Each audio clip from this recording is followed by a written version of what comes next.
സുഹൃത്തുക്കളെ, അധികം വാർത്തയാകാതെ പോയ ഒരു വാർത്തയാണ് എൻ്റെ പിന്നിൽ കാണുന്നത്. ഈ കലികാലത്ത് നമ്മൾ ഏറ്റവും പ്രാധാന്യം അർപ്പിക്കേണ്ട അല്ലെങ്കിൽ ഉയർത്തിവെക്കേണ്ട വാർത്തയാണ് ഇത്. ക്ഷേത്രഭൂമിയാണ് വഴിക്ക് വേണ്ടി കൊടുത്തിരിക്കുന്നത്. അതിൻ്റെ സന്ദേശവും വ്യക്തമാണ്. കാരണം വഴിയെന്ന് പറയുന്നത് എല്ലാവരും നടക്കാൻ ഉപയോഗിക്കുന്ന, അവരുടെ അത്യാവശ്യങ്ങൾക്ക് വേണ്ടി ഉപയോഗിക്കുന്ന സ്ഥലമാണ്.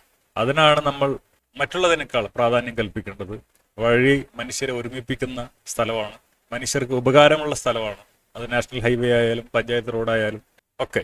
അപ്പം ആരാധനാ കേന്ദ്രങ്ങൾ അത് മനുഷ്യരെ വിഘടിപ്പിക്കുന്ന സാധനമാണ്. മതം മനുഷ്യരെ വിഘടിപ്പിക്കുന്ന സാധനമാണ്. ഹിന്ദുക്കളായ നെറ്റിയിൽ കുറി തൊട്ടിട്ടുള്ള ഈ രണ്ട് സ്ത്രീകൾ, ഇവരെയാണ് നമ്മൾ കൊണ്ടു നടക്കേണ്ടത്. ഇവരാണ് ഹിന്ദുക്കൾ. അല്ലാതെ പ്രതീഷ് വിശ്വനാഥനോ സി രവിചന്ദ്രനോ അല്ല ഹിന്ദു എന്ന് പറയുമ്പോൾ നമുക്ക് ഓർമ്മ വരേണ്ടത്. സമൂഹത്തിലെ വിഭജനങ്ങൾക്കെതിരെ പൊരുതുന്ന ഈ മഹതികൾ അംഗീകാരം അർഹിക്കുന്നു. പരിപാടികൾ സംഘടിപ്പിച്ച് അവാർഡ് കൊടുക്കുമ്പോൾ ഇങ്ങനെയുള്ള ആൾക്കാരെയാണ് വിളിച്ച് അനുമോദിക്കേണ്ടത്, ആദരിക്കേണ്ടത്. അത് സമൂഹത്തിലെ മറ്റുള്ളവർക്കും മാതൃകയാകും. എന്നോട് ഇന്നലെയും ഒരു മുസ്ലിം സഹോദരൻ ചോദിച്ചു, എന്തുകൊണ്ടാണ് ഇസ്ലാമിലേക്ക് തിരിച്ചു പോകാത്തത്? ഇതാണ് സിമ്പിൾ. ഞാൻ ഇസ്ലാമിലേക്ക് തിരിച്ചു പോയി ഇനി സ്വർഗമുണ്ടെങ്കിൽ, ഞാൻ അങ്ങനെ വിശ്വസിക്കുന്നില്ല, നരകമുണ്ടെങ്കിൽ അവിടെ ഈ രണ്ട് സ്ത്രീകളെയും കാണേണ്ടി വരും. ഇവർ നരകത്തിൽ കിടക്കുമ്പോൾ സ്വർഗത്തിൽ കിടന്ന് സുഖിക്കാൻ എനിക്ക് താല്പര്യമില്ല. അതുകൊണ്ടാണ് ഞാൻ മുസ്ലിം ആവാത്തത്.